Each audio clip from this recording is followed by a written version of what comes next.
Baik, bismillahirrahmanirrahim. Alhamdulillah wa syukurillah. Sahabat-sahabat, kita bertemu lagi hari ini di kajian suluk online pertemuan ke-13. Hari ini kita off the track dulu untuk mengkaji biasanya kan kita dari konkordansi Al-Quran ya, lihat kata per kata. Tapi hari ini kita lihat sejenak tentang sebuah kisah yang sebenarnya kita sudah tahu dari kecil. Mungkin kita udah hafal kisahnya. Salah satu nabi besar dalam Al-Quran, yaitu Nabi Yunus alaihissalam. Tapi sebelum kita mulai, seperti biasa kita hening sejenak ya. Redakan semuanya, taruh di bawah telapak kaki kita. Kita merendah kepada Allah Ta'ala, memohon agar Allah Ta'ala berkenan memberikan rahmatnya berupa ilmu dan bimbingannya, sehingga ilmu yang kita pelajari berkahnya itu akan nampak dalam kehidupan kita, dalam kita merespon hari-hari, dalam kita merasa gitu ya, dalam kedamaian yang ada di hati. Baik, kita membaca basmalah bersama-sama. Bismillahirrahmanirrahim. Allahumma sholli ala Sayyidina Muhammad wa ala ali Sayyidina Muhammad kama shallaita ala Sayyidina Ibrahim wa ala ali Sayyidina Ibrahim. Baik, bismillahirrahmanirrahim ya. Yunus alaihissalam. Ini sengaja saya pilih gambar ini yang paling dekat representatif dari apa yang mau dikatakan dalam kata, karena Yunus ini sering disebut sebagai Zunnun. Ada huruf nun di situ. Kalau kita throw imagination ya, kita pakai imajinasi sedikit. Ini beliau ada di dalam perut ikan paus. Ini pausnya melengkung begini. Kalau ini ada mirip titik, jadi huruf nun ya. Nabi Yunusnya sebagai titik dan pausnya seperti lingkar setengah begitu ya. Jadi Zunnun, nah itu, jadi khazanah yang tersembunyi dan nun gitu. Nanti nun harus jadi ba keluar. Nah itu, jadi betapa simbol-simbol dalam Al-Quran penamaan saja itu mengandung sebuah makna yang dalam. Kalau kita bicara tentang Nabi Yunus, itu kita tidak terlepas dari bicara tentang nabi-nabi yang lain, yaitu Nabi Elia. Ya, kalau kita perjanjian ya Alkitab menyebutnya Elia. Dalam bahasa Al-Quran disebut Ilyas. Orang Barat sebutnya Elijah, gitu, Elijah. Terus ada nabi penerusnya, yaitu Nabi Elisha atau Nabi Elisa. Nah, kisah Nabi Yunus alaihissalam itu tidak terlepas dari apa yang terjadi dengan Elisa, karena ibunya Nabi Yunus itu bertemu dengan Nabi Elisa ini. Ya, nah, mungkin ada sebagian yang kalau tidak membaca Alkitab, siapa kok ada nama nabi namanya Elisa gitu ya. Makanya di dalam surat Al-Baqarah dikatakan harus beriman kepada Al-Quran dan kitab-kitab sebelumnya, karena ada nabi-nabi Bani Israel yang kisahnya tidak ada di dalam Al-Quran. Al-Quran hanya menyebut 25 nabi utama. Nah, saya merekomendasikan sahabat-sahabat membaca, salah satunya yang bagus adalah buku ini, buku Kisah Para Nabi yang ditulis oleh Ibnu Katsir. Di sini ada beberapa nama-nama nabi yang menarik, yang dulu waktu saya SD nggak diajari tentang ini ya. Ada nabi namanya Nabi Daniel gitu ya. Ada nabi namanya Samuel, Hizkil gitu. Nah itu, ini penting untuk dipelajari karena nabi-nabi ini di dalam kisahnya ya sahabat-sahabat, nabi itu dalam konstelasi orang yang di Siratal Mustaqim berdasarkan surat An-Nisa ayat 69 itu yang paling tinggi. Jadi siapa itu yang ada di Siratal Mustaqim? Kalau pengen tahu orang-orang yang sudah sukses ada di Siratal Mustaqim, which is Siratal Mustaqim kita tiap hari minta, ihdinas Siratal Mustaqim gitu tiap sholat. Siapa sih yang udah sukses ada di sana? Yaitu as-solihin, syuhada, siddiqin, dan nabi-nabi. Itu jenjangnya dari yang paling bawah sampai tinggi. Artinya nabi-nabi itu orang yang sudah tertuntun kehidupannya, orang yang sudah mati sebelum mati, yang berserah dirinya total 100%. Nggak kayak kita serah dirinya sebagian sama Allah, sebagian sama gaji bulanan, berserah dirinya sebagian sama Allah, sebagian sama pasangan. Buktinya apa? Begitu yang kita sandarkan hilang, wah kelabakan. Nah, itu tandanya memang tawakal kita belum 100% sama Allah Ta'ala. Nanti kita lihat dalam kisah Yunus itu betapa banyak hikmah-hikmah yang kita patut ambil dan kemudian itu dijadikan sebagai pegangan dalam kehidupan. Karena saya yakin fenomena di dalam perut ikan paus itu semua kita pernah atau sedang hadapi gitu ya, atau akan hadapi. Ya, jadi Yunus alaihissalam waktu kecil itu jadi gini.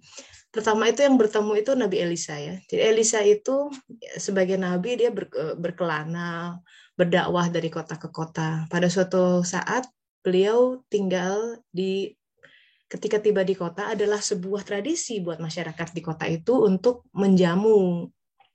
Jadi silahkan nginep di rumah saya. Kebetulan di kota itu ada sepasang suami istri yang saudagar kaya raya dan ya mempersilahkan Nabi Elisa untuk tinggal di sana, dikasih makanan yang enak, tempat pokoknya servisnya excellent gitu, excellent service. Sedemikian rupa karena ketulusan kedua orang tua ini dan kemurah hatinya, dia sangat pemurah, Nabi Elisa sangat tersentuh dan kemudian apa dong yang saya bisa berikan sebagai terima kasih saya sudah dijamu seperti ini. Mereka berdua bilang tidak perlu ini sudah memang kewajiban kami melakukannya, kami dengan senang hati melakukannya. Akhirnya sang Nabi tahu bahwa pasangan ini belum dikaruniai anak. Nah, berdoalah Nabi itu. Insya Allah, niscaya kamu akan punya anak kayak gitu, didoakan si ibunya tuh. Dan memang betul sekian bulan kemudian hamil tuh ibu itu. Nah begitu datang lagi sang Nabi ya tahu lah namanya ya ini yang lahir adalah Yunus ya Yunus bin Matta gitu. Jadi bapaknya namanya Matta. Ada kemudian peristiwa menakjubkan ketika Yunus masih kecil. Entah kecelakaan apa tidak disebutkan secara jelas, beliau sedang di ladang kemudian jatuh, pingsan, orang-orang bawa ke rumahnya tapi kemudian sampai meninggal, tidak ada nadinya, tidak ada nafasnya. Wah paniklah si ibunya ya, sedih, cari-cari sang Nabi Elisa, tolong. Nah Nabi Elisa ini punya mukjizat yang mirip dengan pendahulunya Nabi Elia. Elia itu dia bisa menghidupkan orang mati gitu dengan cara membaringkan dirinya. Itu di dalam Alkitab ada kisahnya tuh.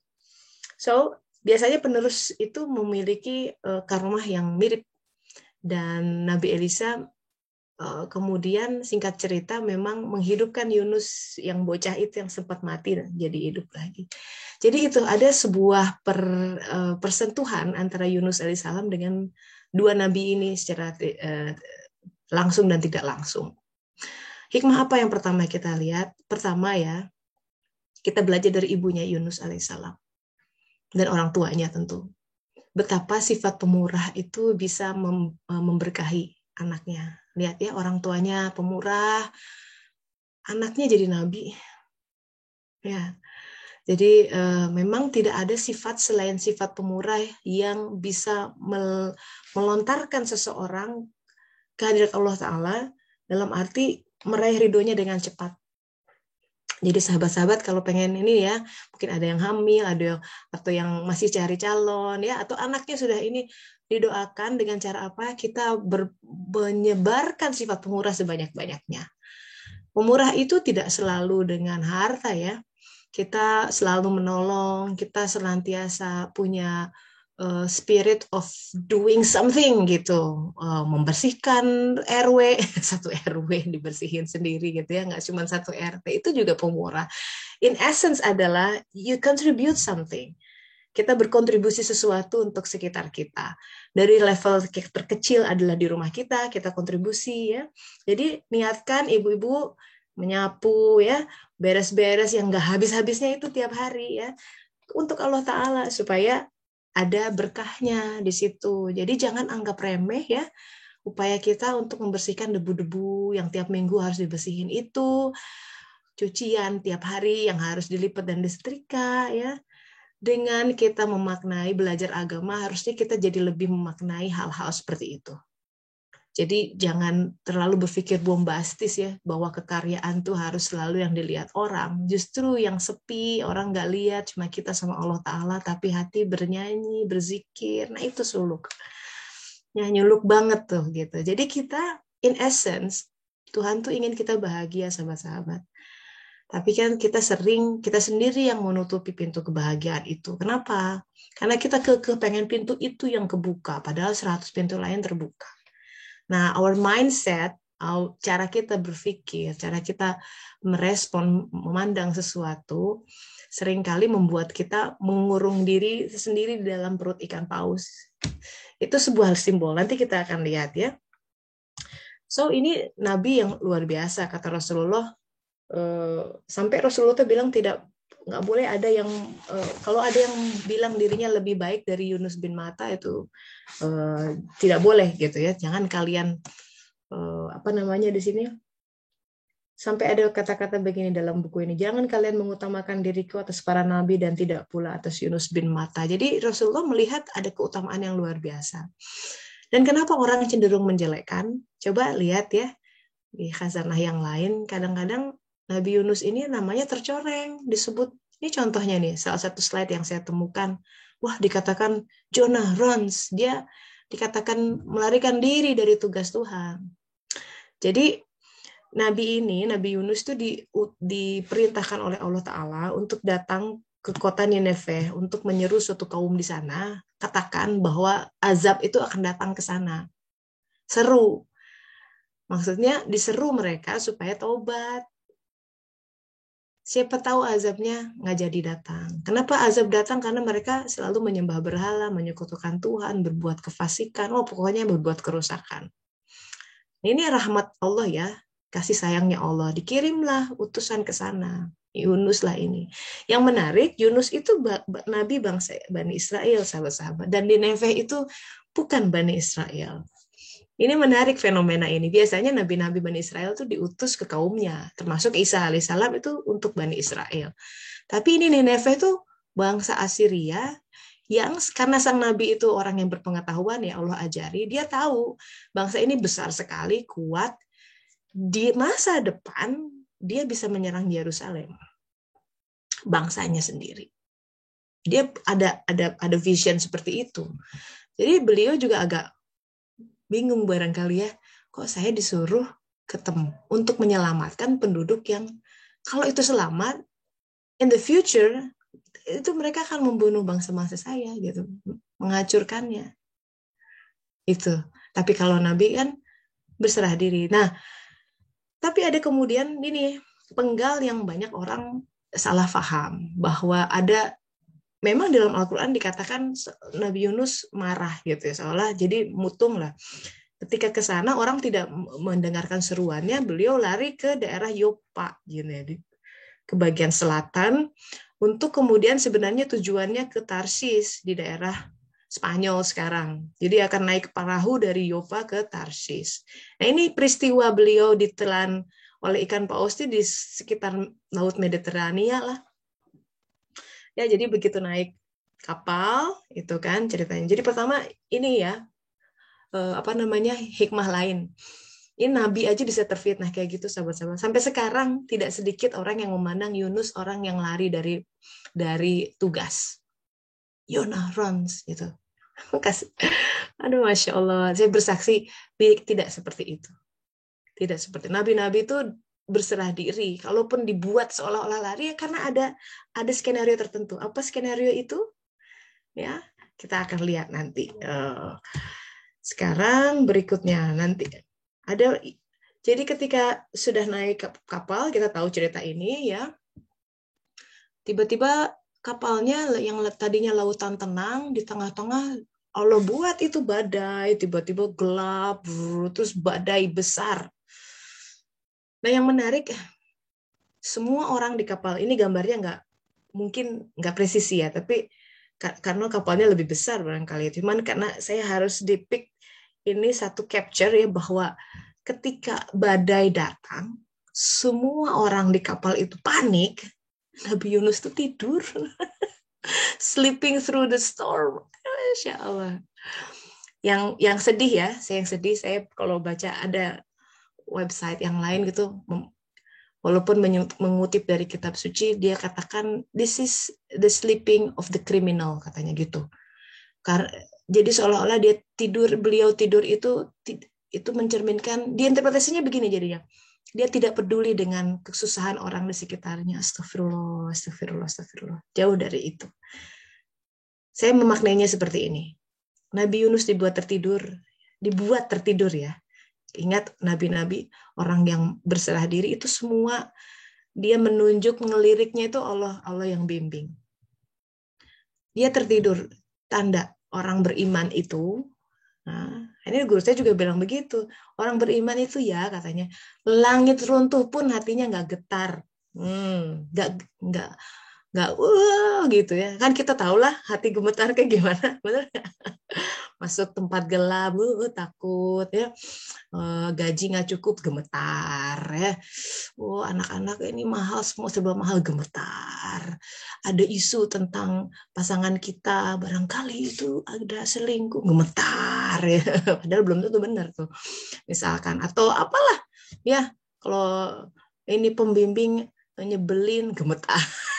ya bisa tuh, pokoknya banyak hal yang membuat gemetar lah dalam kehidupan. Itu sebenarnya gini, sangat menjadi rahmat, jadi cermin buat kita. Sebentar, hati saya kok masih tergemetar-gemetar gini, berarti imannya ada yang harus diperkuat.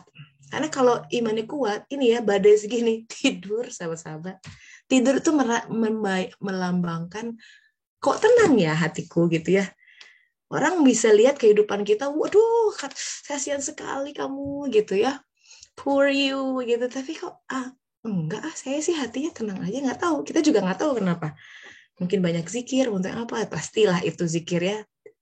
Ya, alla bidzikrillah tatmainul qulub, karena ya, illa bidzikrillah tatmainul qulub. Jadi dia hanya dengan mengingat Allah, hanya dengan hati itu connect sama Allah, si hati itu jadi tenang. Ini pelajaran lain yang kita ambil. Sleeping through the storm. Bagaimana kita caranya menjalani kehidupan, hati nggak bergejolak. Nah, kalau hati bergejolak, sahabat-sahabat, nanti naiknya ya si hormon akan tereksitasi, stress level naik, yang ada jangar gitu ya, sakit kepala, sakit leher. On the long term bisa hipertensi bisa ke mana-mana, bisa ke ginjal, bisa ke bawah, kemana-mana. Kenapa? Karena itu. Jadi kita hatinya turbulence ya, si badan akan merespon. Jadi makanya guru saya bilang kuncinya itu ya, pintu sakit orang tuh sehat tuh 2 pintu jaga katanya. Pintu pikiran dan pintu makanan. Kalau kita pikirnya benar ya, jangan yang negatif-negatif dibuang lah. Itu kadang-kadang itu tuh kebiasaan ya. Respon negatif tuh kebiasaan. Kalau kita membiasakan positif, jadi lama-lama jadi positif, jadi karakter. Kalau pikirannya benar, berpikir lurus, nggak macem-macem, biasanya sehat. Terus makanannya juga dipilih-pilih, ya jangan semua selalu memuaskan hawa nafsu dan syahwat. Memang tidak mudah. It's easier said than done, tapi kita harus tahu itu untuk cara kunci sehat lahir batin. Nah akhirnya kita lanjut ceritanya, kan di tengah-tengah badai itu, jadi orang-orang ini ternyata tahu bahwa Yunus itu seorang spesial. Ketika akhirnya mereka kan gini, wah ini apa namanya, mereka percaya ada Tuhan gitu ya, ada mungkin dewa tertentu yang ini mungkin ini aneh nih, oh tiba-tiba begini, oh mungkin jadi ada beberapa barang mereka yang dikorbankan gitu. Ini kan sekalian ngosongin kapal mungkin juga sekalian, tapi buang anak, badainya ada terus sampai mereka mau mengundi. Ya udahlah diundi, barangkali ada dari kita yang harus dikorbankan gitu kan ceritanya. Diundi, nama keluar Nabi Yunus. Nggak tega tuh ada di situ, sampai mereka masa sih itu gak enak orang soleh dikorbankan, nggak, kocok lagi sampai 3 kali keluar nama itu lagi. Itu ada pesan juga di situ. bahwa kalau memang takdirnya halus nyemplung, mau itu dia diusahakan ya agar anak kita tidak menyemplung, dikirim ke pesantren jauh-jauh, tapi ya sahabat-sahabat kadang harus memutar gitu. Ada peristiwa dalam kehidupan yang kalau dia tidak mengalami itu, dia tidak akan menjemput takdir yang lain. Nah, jadi ya mau gimana pun cara kita untuk menghindar dari takdir yang itu, ya dalam hal ini diundi berapa kali juga, ya memang harus ke sana. Jadi memang di zaman itu ya Bani Israel punya tradisi mengundi ya. Zaman dulu juga waktu Nabi Ibrahim mimpi tentang Ismail gitu. Oh, barangkali menyembelih. Jadi ada hal-hal seperti itu. Pengorbanan. Di kita pun ada tentang kurban sebenarnya. Ya. Nah, itu. Jadi menjelang takdir lah lewat undian. Dan memang kisahnya adalah bahwa Yunus alaihissalam harus takdirnya harus sampai dilempar dan masuk ke dalam ikan paus. Ini adalah sebuah fenomenal yang luar biasa. Dimasukin, dilempar, dan itu katanya pausnya udah nunggu. Paus tuh gede banget ya. Dan katanya gini, ada berbagai versi, dan kemudian dia berada dalam kegelapan. Jadi ada 3 kegelapan berlapis, kegelapan pausnya di dalam perut paus, di dalam laut, terus malam itu sangat gelap. Ada juga yang bilang itu ikan segede gitu dimakan sama ikan lain, jadi berlapis-lapis. Jadi macam-macam lah. Tapi bayangkan ya, secara logika dimakan paus itu mati. Ya enggak? Itu ada enzim di sana, dia bisa terus peristaltiknya dia bisa meremukkan tulang. Nah, orang makanan ikan aja ya udah mati ya. So, nggak masuk akal nih sebenarnya. Beliau masih ada, dan riwayatnya macam-macam. Katanya berada di dalam perut ikan paus itu ada yang 3 hari bilangnya, ada yang 40 hari, ada yang 7 hari. So, range macam-macam. Tapi kita ada di dalam perut paus 1 jam aja udah ya mungkin nggak bisa nafas, is suffocated, is so very dark. So adalah sebuah keajaiban Nabi Yunus bisa tetap hidup. Di dalam buku ini dikatakan sebabnya kenapa bisa hidup, karena Allah Ta'ala berfirman kepada ikan itu, hai ikan, jangan, jadi si enzimnya jangan sampai meluluhkan Yunus, jangan sampai diretakkan tulangnya, gimana caranya supaya Yunus tetap hidup. Luar biasa ya. Ini mirip kisah Ibrahim dibakar api tuh. Orang lihat udah wah mati deh gitu ya. Apinya gede banget, panas banget, bisa sampai gosong. Allah Ta'ala berfirman kepada api, hai api dinginlah. Ini Allah Ta'ala berfirman kepada ikan paus, jangan dibunuh ya, jangan mati. Jangan remukkan tulangnya. Sekali lagi, ya ikan paus itu masalah yang mengilingkupi kita tuh biasanya. Seseorang mungkin yang kita anggap it creates so much headache to our life. Ada biasanya seperti itu ya, kita diuji oleh orang, kita diuji oleh keadaan, situasi. Itu ikan paus kita, sahabat-sahabat. Nah, sayangnya banyak orang yang kemudian mencari solusi, pengen merobek-robek ikan paus, wah susah, panik sendiri. Padahal ya cara smart, cara tepat, cara jitu dan paling baik itu ya memohon sama yang menciptakan ikan paus. Mohonlah sama yang mendatangkan semua masalah itu. Masalah itu tidak didatangkan oleh jin, tidak oleh setan. Nggak bisa selain Allah membuat create satu goresan takdir, itu nggak bisa. Yang lain itu hanya dompleng pada takdir yang Allah tulis. Kata Rasulullah, tinta ciptaan sudah kering. Udah, it's written. Hanya tinggal choices. Kita bisa ke kiri, ke kanan, dan lain sebagainya. Takdir itu bercabang-cabang. Makanya seolah-olah ada pilihan. Karena memang ada cabang-cabangnya. Kita ada di persimpangan jalan, mau kiri, kanan. Ke kiri akan leading to another cabang-cabang lain, ya. And so on and so forth. Tapi mana cabang yang paling di situ? Siratal Mustaqim. Di situ kita ma'rifah sama Allah tinggi. Di situ kebahagiaan kita yang sejati. Jadi jangan takut ya dalam kehidupan, walaupun kita ditelan ikan paus, kesempitan hidup, sebenarnya nggak akan membinasakan. Kalau apa kuncinya di surat ini disebut ya. Di sini di surat Al-Anbiya ayat 87 sampai 88. Begitu ditelan di dalam perut ikan paus itu, Nabi Yunus berdoa dalam keadaan yang sangat gelap. Doanya sangat terkenal. Ini ya, auzubillahi minasyaitonirrajim, la ilaha illa anta subhanaka inni kuntu minaz zalimin. Nah, ini doa ini dianjurkan buat siapa yang merasa dilingkupi dalam kegelapan, merasa masalahnya kok itu aja, kok saya nggak bisa keluar dari situ gitu ya. Merasa ditelan ikan paus lah ya, dalam kondisi yang kayaknya tertekan, gelap, nggak tahu mau apa setelah ini, nggak tahu mesti gimana. Ini la ilaha illa anta. Nah, nyebutnya juga sangat-sangat personal, bukan la ilaha illallah, Allah masih ada jarak. La ilaha illa anta, udah kayak akrab tuh. Tidak ada ilah selain engkau, la ilaha illa anta. Kita ikrarkan lagi, karena biasanya yang membuat kita repot itu karena kita mengambil ilah selain dia. Maka kita ikrarkan, ya Allah maaf, la ilaha illa anta subhanaka inni kuntu minaz zalimin. Jadi ada tasbih di situ. Maka kami kabulkan doanya gitu kan.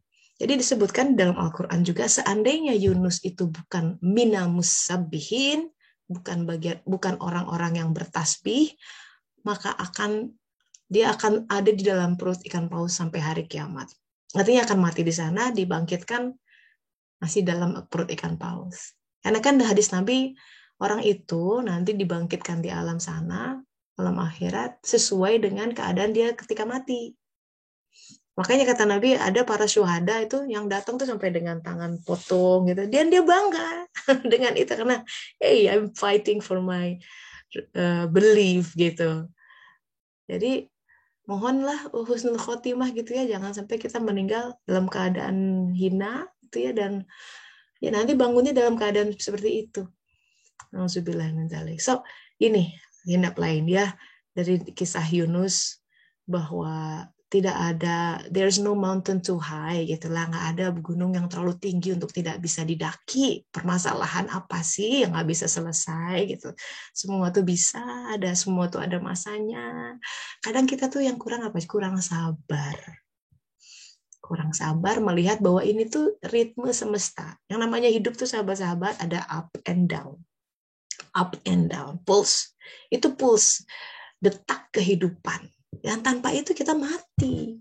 Kalau kita senang terus, yang mati apa? Jiwanya. Nanti kerasanya bagaimana? Hambar, tak ada gairah. Semua punya tapi kok kayaknya kosong. Banyak tuh lihat di luar bagaimana orang kayaknya udah punya apa-apa ya, tenar atau apa, and they end up killing themselves ya, membunuh dirinya. Karena kosong, nauzubillah min dzalik. Nah, let's be happy gitu. Agama itu membawa kita kepada kebahagiaan yang sejati, kebahagiaan yang tidak terpaku oleh apapun dan tidak bersyarat, dan setiap orang punya akses itu, luar biasa ya. Nggak perlu pejabat, nggak perlu harus punya DP berapa gitu ya, nggak perlu harus keturunan siapa, no, everybody, semua orang yang namanya manusia, dia punya hati. Qalb itu dia adalah tempat di mana Allah memberikan petunjuknya, yang menjawab semua kegelisahan, yang menjawab semua kebingungan, yang menyalakan, yang menyinari perjalanan kita di tengah-tengah kegelapan, kekhawatiran, kebingungan, kegelapan hati. Nah, itu jadi esensi bersuluk di antaranya. Mari kita belajar dari beberapa episode kisah Nabi Yunus ya. So in the end sebenarnya ketika Nabi Yunus masuk paus itu semua heboh. Ya, jadi itu mulut ke mulut mengatakan ada badai aneh sekali, kemudian Nabi Yunus dimakan paus, dan sekian hari kemudian ketemu Nabi Yunus selamat. Wah, itu gempar itu orang gempar karena dikiranya mati. Kemudian gara-gara itu orang menjadi paham, wah berarti Tuhannya Nabi Yunus bener nih gitu ya, yang dia seru itu. ini sahabat-sahabat, penggal beliau memang harus naik kapal itu, syariatnya karena seolah-olah mutung ya, nggak mau menyerut Nineveh, kelari dari kota Nineveh, tapi dia memang harus ke situ. Jadi ini skenario-nya Allah harus ke sana, ya karena orang kan harus melihatnya sebab akibat, seolah-olah marah. Tapi harus ada episode Yunus masuk dilempar ke lautan, ditelan binatang laut yang sangat raksasa dan orang heboh gitu, dan akan diselamatkan. Kan dimuntahkan lagi, kata Allah Ta'ala, dimuntahkan ke pesisir pantai dan kembali ke kota Nineveh, menyeru. Kali ini udah dengan cerita ini, orang jadi taubat, ceritanya begitu. Yang tanpa Yunus mengalami ini, orang Nineveh itu nggak akan dengerin. Siapa sih ini? Nabi bangsa kecil, miskin, barangkali nggak ada profil. Tapi gara-gara kisah ini, dia jadi didengar. Dan Nineveh ini luar biasa ya. Dikatakan itu tuh ya, azab tuh udah kelihatan, mendung, langit tuh udah gelap, mengerikan sekali. Rajanya hebat tuh, Raja Nineveh saat itu. Ayo katanya, dia merobek, katanya merobek jubahnya, simbol dari apa yang dia pegang selama ini dirobek. Terus semua masyarakat kita taubat, nggak jadi tuh taubat, merinding itu, nggak jadi. Taubat udah menggantung, itu bukti bahwa Allah Ta'ala menerima taubat sebelum kerongkongan. Udah mau datang dicabut taubat. Itu juga, nah bukti ya kalau kita kadang-kadang ada azab tertentu, mungkin kadang kita lalai atau apa, belum telat nih. Kalau kita banyak taubat, banyak istighfar, sholat kita dibenerin, zikir kita agak dalam gitu. Bangun di sepertiga malam terakhir. Khusus kalau perlu sholat taubat. Jadi itu menghalangi kesulitan yang sudah menggantung bakal datang tuh. Boom.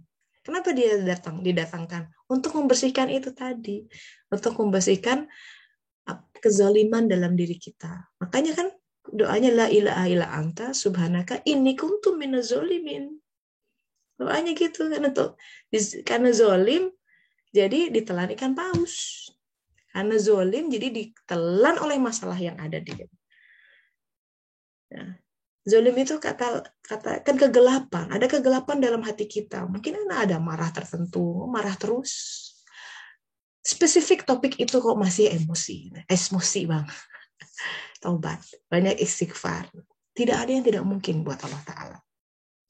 Nah, tapi kisah tentang ikan paus dan ini akan lebih bunyi kalau sahabat-sahabat share ceritanya masing-masing. Okay, so now we come into a sharing session. Silakan. Ayo, saya encourage sahabat-sahabat bertestify ya, bersaksi bahwa Allah, oh iya, ada kisah-kisah seperti ini, supaya Al-Quran ini bunyi. Karena sahabat-sahabat menjalani sendiri ini. Dan kemudian bersaksi bahwa Allah menyelamatkan, seperti halnya Allah menyelamatkan Yunus alaihissalam. Silakan. Assalamualaikum warahmatullahi wabarakatuh. Waalaikumsalam. Siap pantunnya? Cepat sekali. Belum. Oh, ini belum. sambil Ya. masak ada tamu. Alhamdulillah. Mendengar. Gimana Mbak Berta? Alhamdulillah, semoga sehat Tetesta dan semuanya. Amin. Tetesta, kita itu sebenarnya sudah banyak ya belajar belum banyak lah. Mungkin orang banyak, saya nggak banyak belajar itu. Jadi kadang itu kurang peka dalam mengambil hikmah. Suatu kejadian ini itu, kejadian hidup orang lain, kejadian dalam diri kita. Kisah-kisah dalam Al-Quran. Kita itu kurang peka mengambil hikmahnya. Gitu. Itu bagaimana Tetesa untuk mengasah diri sekalbu ini supaya kita itu peka. Ini loh hikmahnya, ini loh pesan moralnya gitu. Kayak mana itu Tetesa supaya hati ini itu terbuka untuk hal betul. Kalau sudah, terima kasih Mbak Berta. Aku sudah masalah hati itu nggak jauh lah. Beginilah, Mbak Berta pernah kasmaran ya, pernah jatuh cinta. Ya, madabu holong kata orang Batak. Ya, kalau kita senang sama orang ya, dengar namanya juga bergetar, benar nggak sih? Lihat, oh ini bukunya dia. Pokoknya everything reminds me of you gitu.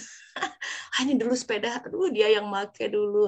Ya, pokoknya dia nggak ada hal-hal yang berkaitan sama dia sekecil apapun langsung bergetar, benar nggak sih? Terus kita lagi ngobrol-ngobrol, terus tiba-tiba namanya disebut sama orang, padahal apa gitu. Terus kita langsung, hah? Nah gitu, bener nggak? Ya, ada apa nih, ada apa gitu. Nah gini, karena kepekaan itu karena jatuh cinta. Jadi kalau orang jatuh cinta, ya kepekaannya tuh denger apapun yang datang dari dia, wow, mau itu cuman sebisik, dia tangkep tuh. Iya, begitu. Jadi apa ya? Kita gini, jadi artinya itu sebagai cermin buat kita. Sejauh mana sih kita demen sama Allah Ta'ala? Barangkali kita masih sibuk dengan selain dia. Karena kalau sibuknya sudah makin lama ini is a proses memang. Namanya suluk itu berproses makin dekat, makin gandrung itu akan diikuti kan semakin banyak kita berilmu. Kan itu katanya semakin kau mengenal dia, semakin kamu cinta. Ya, tapi mengenal dia tuh kan berarti mesti belajar, ya kan? Belajar, kita harus tafakur, segala sesuatu itu lihat semua dikaitkan sama dia. Kalau sering kayak seperti itu, sering zikron kathiro, itu terbentuk pasti. Kan diingat-ingat terus setiap hal gitu ya, hal-hal kecil. Makanya saya kan seperkara menambah, ini lagi masak kan nih, perkara menambah garam itu loh. Yang nggak ada banyaknya, ajak bicara Allah, ya Allah, tambah lagi nggak nih pecinnya, tambah lagi nggak nih garamnya, bawangnya kira-kira berapa ya gitu, ajak dia bicara. Jadi kadang mungkin kayak orang gila kalau orang lihat ya, you don't have to be that obvious kalau di kantor gitu, tapi hati memanggil-manggil. Nah, seiring dengan itu, Mbak Berta, itu ya akan terbangun itu sensitivitas. Apapun selalu dikaitkan sama dia gitu, apapun sama dia. Gitu ya Mbak Berta, wallahu alam. Iya. Iya baik, terima kasih Mbak Berta. Silakan ini Mbak Dewi, Mbak Evi, Bu Eli juga boleh. Terima kasih Teteh Sana. Itu. Iya, sama-sama. Mungkin suatu kejadian ya, orang meninggal gitu. Bagi orang yang nggak cinta itu biasa aja, mati-matilah kau di situ gitu kan. Nggak ini, tapi bagi apalagi orang kalau yang sebel. mencintai, betul. Bagi orang yang mencintai itu satu hari berapa kali itu dinaikkan di status, di sharing-sharing gitu kan mungkin. Ya. Karena cinta, betul. Cinta, ya cinta itu mengubah semuanya memang. Ya, cinta itu kata itu yang bisa mengubah semuanya. Cinta yang bisa mengubah api menjadi sesuatu yang dingin gitu. Cinta indah, ya. Itu silahkan Mbak Desi, Mbak Evi. Yuk, sodakoh dengan cerita. Siapa tahu menginspirasi juga, ya dengan perenungan. Gitu. Ada yang mengalami nggak nih sedang lagi dalam ikan paus barangkali perut ikan. Nah, kuncinya apa ya? Baca doa ini banyak-banyak nih ya. La ilaha illa anta subhanaka ini kuntum minazolimin. Sambil diresapi maknanya. Tidak ada Tuhan kecuali Engkau. Tidak ada ilah, tidak ada yang patut disembah, tidak ada yang patut diharapkan, tidak ada yang patut diseriusi gitu. Semuanya itu bicara tentang ilah. Artinya syahadat kita mesti di-upgrade terus gitu ya. Kita bersyahadat tiap sholat, asyhadu alla ilaha illallah wa asyhadu anna Muhammad Rasulullah. Pada kenyataannya ilah kita siapa? Oke, Mbak Dewi katanya cuma menanggapi kisah manusia dan ikan paus ternyata dilemukan di berbagai bang. Mbak Dewi, silakan buka. Mbak, menarik nih. Enggak sih, aku jadi teringat karena waktu beberapa bulan lalu kan ada pameran tentang ikan paus yang mengadakan itu Institut The King Sejong di La Rochelle. Jadi kayak apa namanya pusat budaya Korea gitu. Terus pas aku lihat gitu ya, sebenarnya sih yang mereka tampilin itu replika dari kalau nggak salah cave painting ya, atau pokoknya lukisan prasejarah yang mereka temukan di Korea Selatan. Cerita tentang interaksi manusia dengan ikan paus. Gitu. Terus ya di dalam dalam exposition itu ada berbagai cerita gitu. Ternyata di situ dibilang bahwa legenda tentang manusia dan ikan paus itu ditemukan di berbagai bangsa. Aku lupa bangsa apa aja, tapi setiap bangsa itu selalu punya cerita prasejarah tentang interaksi manusia dengan ikan paus. Yeah. Jadi aku pikir apakah bisa jadi ya gitu, Wallahu a'lam. Nabi Nuh tuh dulu tuh segitu populernya gitu ketika dia kemakan ikan paus, kemudian dia bisa lepas lagi terus jadi buah bibir banyak orang, sehingga ketika manusia bermigrasi ke bergerak ke seluruh dunia dan membentuk bangsa-bangsa baru, legenda itu tuh tetap diingat gitu loh oleh berbagai bangsa. Aku pikir itu mungkin ya, wallahu a'lam. Iya. Ya, so far sekarang kan makhluk mammals ya, makhluk laut yang paling terbesar yang kita ketahui itu jenis paus seperti ini ya. Legend says gitu. Dulu itu memang ada yang lebih gede lagi. Di kitab Nabi Idris ada namanya makhluk namanya Leviathan gitu. Itu monster, nggak kebayang gedenya seperti apa. Mungkin someday akan ditemukan penemuan arkeologis, wallahu a'lam. Tapi kira-kira ya, memang di legenda. Jadi ini contoh Mbak Dewi katakan itu bahwa semua itu bersumber dari satu Tuhan. Ya. Jadi walaupun mungkin dia tidak mengenal Yunus, tapi ide bahwa whalefish atau whale itu sebagai simbol mitikus yang suci itu ada di banyak budaya memang.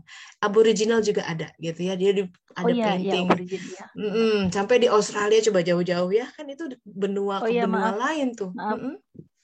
Maaf aku tadi sebut Nabi Nuh, bukan Nabi Nuh, Nabi Yunus. Nabi Yunus ya. Tapi Nabi Yunus juga kayaknya juga jadi legenda tuh, Nabi Nuh dan ya dan pastilah ada yang turun temurun gitu ya.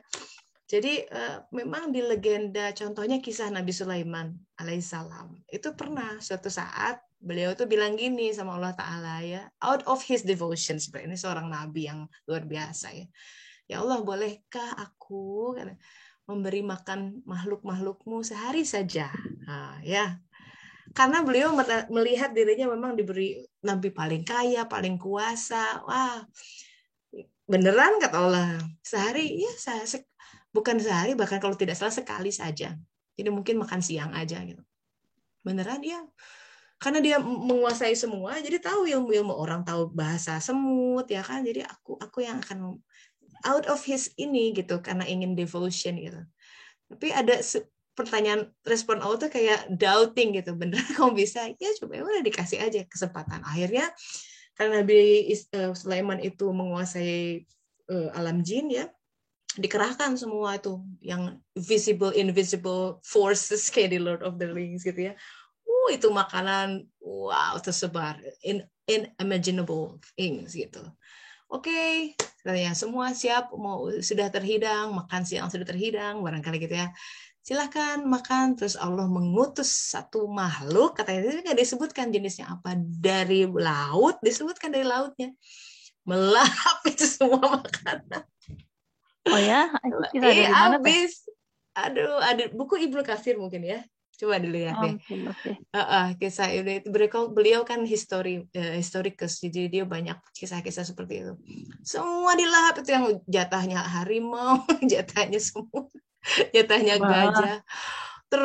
Terkesiaplah itu Nabi Sulaiman, dan kemudian minta maaf. Jadi dia memandang, ternyata ya ada makhluk yang dia sendiri tidak tahu kadar makanannya itu segitu banyaknya. Dan dia juga belum kenal kali sama tuh makhluk. Nah, jadi Allah tuh hebat banget gitu ya. Jadi gini ya, dia yang memenuhi rezeki sahabat-sahabat. Jadi ini Nabi Sulaiman ya, ini mungkin sampai sekarang nggak ada yang kekayaannya bahkan menyamai beliau. Itu mau multinational company dideret tuh seluruh dunia pun masih terbilang miskin dibandingkan, karena Nabi Sulaiman bukan hanya dunia, ini alam lain dia pegang gitu. Allah berikan kuasa itu sama beliau. Sekarang kan kita menyembah-nyembah multinational company ya, seolah-olah wah aku kerja di situ keren banget.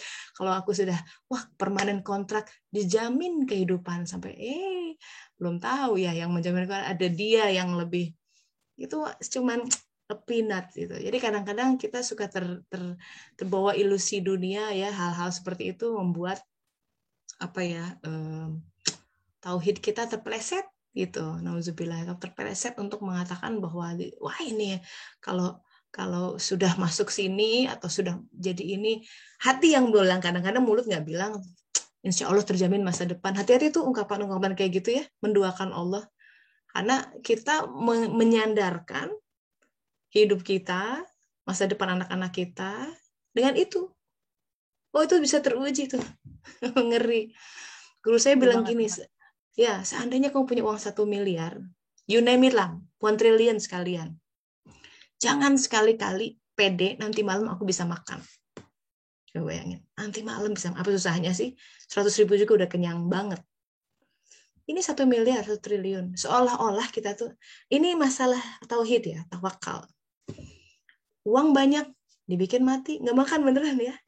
Uang banyak, nggak bisa nelan, nggak bisa makan. Diinfus, masuk NGT. So, hidup tuh harus takut seperti itu. Harus punya adab bahwa, wah aku bisa gini, wah pasti bisa. Hati-hati tuh kalau udah bilang pasti bisa. Wah anak-anak, saya udah kirim ke pesantren yang paling top, pasti soleh. Lah, yang kok mengharapkan itu, guru harusnya tawakalnya sama Allah. Jadi manapun anak berada, tawakalnya sama Allah, yang dia yang akan jaga. Itu yang lebih bagus ya, dan lebih assurance quality-nya. Thank you Mbak Dewi nih, interesting pembicaraan tentang whale. Iya. Tapi ngomong-ngomong tentang berada dalam perut ikan paus, pernah nggak dalam kondisi seperti ini? Yang pokoknya nggak bisa gerak sana ke sini, nggak bisa.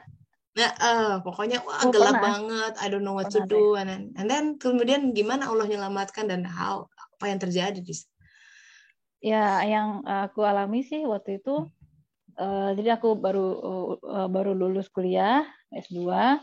Waktu itu aku berpikirnya bener sih kata Teteh gitu. Aku berpikir, kalau gue nanti lulus di sini, nanti gue dapet gelar ini, gue ngelamar ke situ, nanti pasti gue bisa ke situ, gitu kan. Jadi waktu itu aku sudah punya pacar, terus gitu aku sebentar lagi lulus S2 gitu kan. Rencana aku nanti aku akan pindah ke negara pacarku, kemudian aku akan kerja di sana karena aku sudah punya channel untuk bekerja di sana gitu. Karena kan dulu aku pernah internship di sana gitu. Ternyata yang terjadi adalah ketika sebelum aku lulus malah aku baru selesai internship, aku mau aku mau nulis tesis, laporan internship dan tesis. Pacarku meninggal Teh. Innalillahi. Kok ini apa mendadak sakit atau mendadak meninggal aja di tempat tidur. Wow, what a blow. Wow. Ya. When was this? 2015.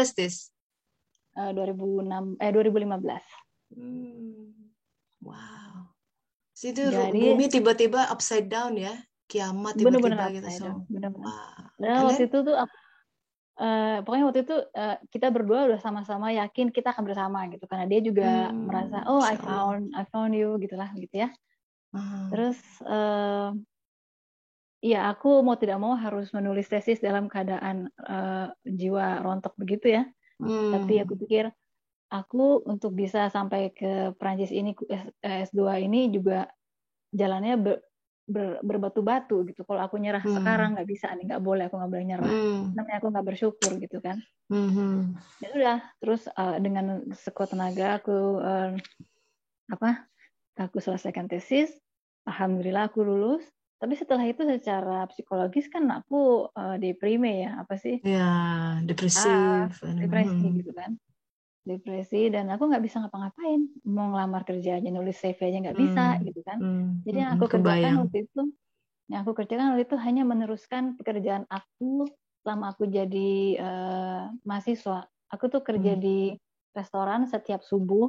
Kerjaan aku tuh mempersiapkan restoran buka. Jadi aku sapu pel, aku keluarin meja dan kursi keluar ke terasnya. Itu kan pekerjaan fisik banget ya Teh, bener-bener capek banget. Iya. Selama 2 Tapi tahun. kadang jadi terapi gitu, karena kita nggak mikir banyak jadinya. Iya sih, cuman ya waktu 2 tahun itu hanya itu aja aku 2 bisa anggap tahun cuma akhirnya. itu, wow. Dan aku rasanya tuh seperti ini Teh. Kalau rasa seperti di dalam perut ikan itu yang aku rasakan adalah aku tuh seperti mobil yang udah nggak ada bensin sama sekali, tapi harus tetap jalan sampai ke suatu titik. Wow. Gitu. How? I don't know, jadi ya aku hanya yakin aja gitu. Didorong ya. Atau Pokoknya, jalannya ngudun. Entahlah, pokoknya rasanya seperti Wow, itu. how did you survive all this that? Kapan mulai menemukan, denyut tuh kerasa gitu ya, denyut kehidupan. Ini dia Teh, ini tuh persis seperti Nabi Yunus. Jadi ketika setelah 2 tahun kemudian izin tinggalku sudah mau habis sebagai student, aku pikir oke lah, mungkin saatnya aku udah pulang aja deh gitu. Aku akan pulang gitu. Padahal waktu itu usia udah 37, mau 38, mau mencari kerjaan lagi ke Indonesia. How can I do that gitu kan? Iya. Tapi ya aku udah siap. Pokoknya aku udah siap-siap kardus segala macam buat kirim barang ke Indonesia lah kalau pulang ya. Terus waktu itu pas sholat Idul Adha, kan memang waktu itu aku sholatnya juga bolong-bolong ya Teh, masih bolong-bolong gitu, masih mudi-mudian gitu. Nah pada saat itu pas aku sujud aku bilang gini, ya Allah, aku nyerah deh. Terima kasih ya sudah mengabulkan permintaanku dan mengabulkan aku sehingga aku bisa berhasil berangkat ke Perancis untuk S2 dan selesai. Maafkan kalau aku meminta terlalu banyak gitu. Kalau aku harus pulang, aku pulang. Tapi aku yakin selama aku masih hidup pasti engkau masih punya rezeki untuk aku. Jadi aku ikutin aja deh kemana harus pergi. Aku ikutin aja gitu. Aku bilang aku nyerah, aku ikutin aja lah. Lo mau ngapain sama gue? Gue nyerah gitu. Gue nyerah. Terserah gitu. Berserah dibilang. Mungkin kemarin aku minta terlalu banyak. Aku yakin aku bisa melakukan itu. I was playing God gitu. Lagi jalan gitu, udah selesai gitu aku jalan pulang dengan ya jalan pelan-pelan gitu, terus pikir ya lo deh, lo tuh udah 37 mau 38, teman-teman lo anak udah 3, udah 4, udah SMP kali gitu. Social pressure ya itu kan. Terus ada yang ngomong gini di kepala, udah Deo, mungkin lo harus nikah aja deh. Ya nikah sama siapa gitu. Pacar gue kemarin udah ketemu nih, udah happy, meninggal. Terus gue mau sama siapa lagi gitu. Gue berpikir siapa ya teman-teman masa kecil yang kira-kira udah jadi duda gitu ya, pengen nyari baru kali gitu ya. Iya. Karena aku males kan cari-cari di situs-situs kencan yang kayak gitu-gitu di internet. Enggak lah ya. Tiba-tiba teringat. Jadi suamiku yang sekarang ini adalah profesor aku. Hah? Really? Profesor di Prancis? Iya, dosen aku. Terus kok tiba-tiba ingat ke beliau? Gimana? Karena waktu di tahun yang sama ketika pacarku meninggal, profesor aku itu bercerai. Dengan Masya Allah.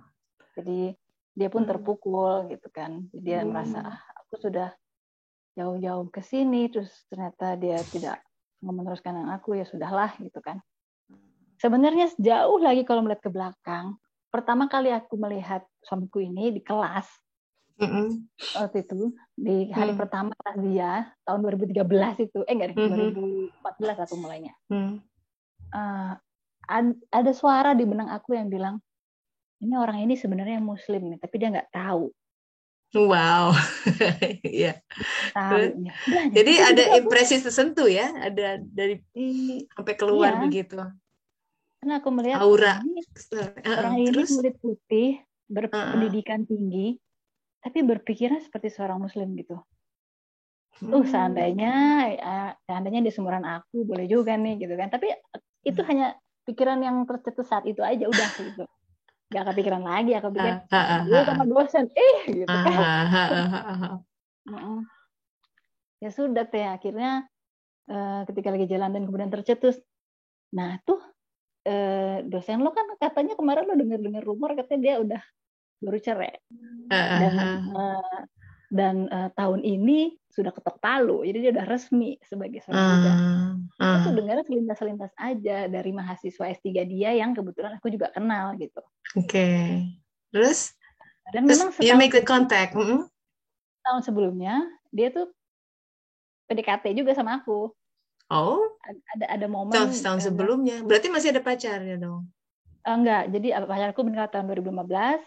Tahun 2016 itu ada momen di mana aku ketemu dia gitu, ada acara gitu, dan ketemu dia dan dia mendekati aku, tapi aku pikir bener aja gitu. Terus aku juga masih berduka kan. Nah, baru tahun 2017 ketika aku udah mulai siap-siap pulang dan akhirnya aku menyerah sama Allah gitu, itu yang terpikir. Coba, nah ini ada Duda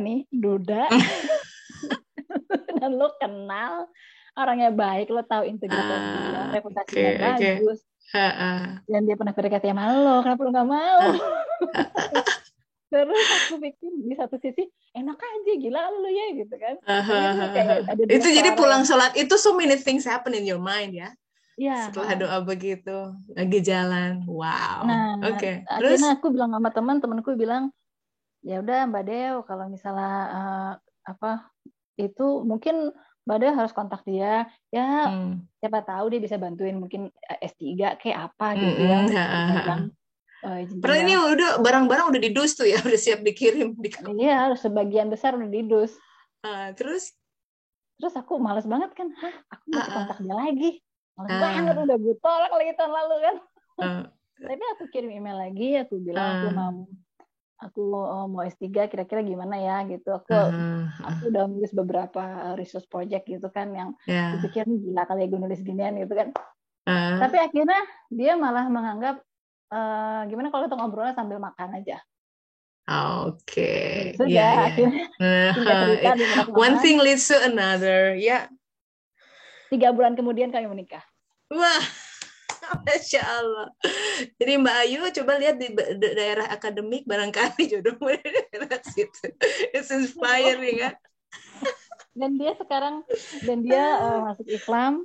Masuk Islamnya di syahadatnya nggak aku temenin ya. Dia pergi beneran tuh apa yang kamu pikirin waktu itu ya, pertama kali ketemu nih orang Islam nih, Muslim. Iya. Dan dia sudah sholat 5 waktu sekarang, alhamdulillah.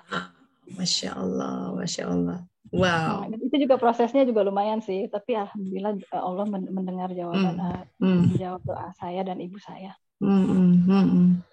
Kalau saya boleh lihat ya, memang saya ngobrol sama banyak orang itu hal-hal kayak gitu tuh Mbak Dewi itu lagi berbisik tuh lagi sholat Id tuh ya, habis sholat Id. Munajatnya Mbak Dewi itu lagi bermunajat nih, ya Allah, udah deh, terserah engkau mau apa. Itu yang bisa mengubah tuh benar kehidupan tuh banyak yang berubah seperti itu. Banyak yang berubah seperti itu. Iya, karena Allah itu suaranya itu kenceng banget gitu ya. Itu munajat dari hati yang terdalam. Ya, saya kenal seorang figur luar biasa dari SMA, dia sudah bilang begitu. Jadi dia merasa, aduh saya tuh secara akademik nggak excellence gitu ya. Pokoknya merasa underdog banget gitu. Terus apa dong ya biar hidup agak lebih bermakna dan ada semangatnya gitu. Tiba-tiba beliau baca ada buku tuh dulu pelajaran agama Islam dulu SMA nama Mahyudin Syaf tuh bukunya itu aja ya. Ada hadis as-sholatu imaduddin. Salat adalah tiangnya agama. Dia ngaji masih terbata-bata. Terus dia ada inspirasi, minimalnya sholat dulu deh, saya perbaiki gitu. Sampai bermunajat, ya Allah, silahkan engkau mau jadikan aku apa. Yang penting aku dekat denganmu. Nah, ada similar tuh tadi Mbak Dewi kan ngobrol, terserah deh engkau mau apa. Nah itu Allah tahu, karena ngomongnya dari hati yang terdalam sih ya.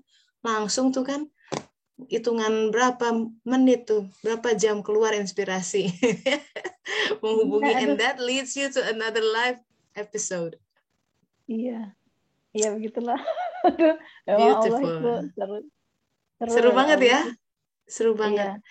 Iya. Jadi ya ini memang ada episode harus, jadi in a way mantan pacar yang pertama itu almarhum ya,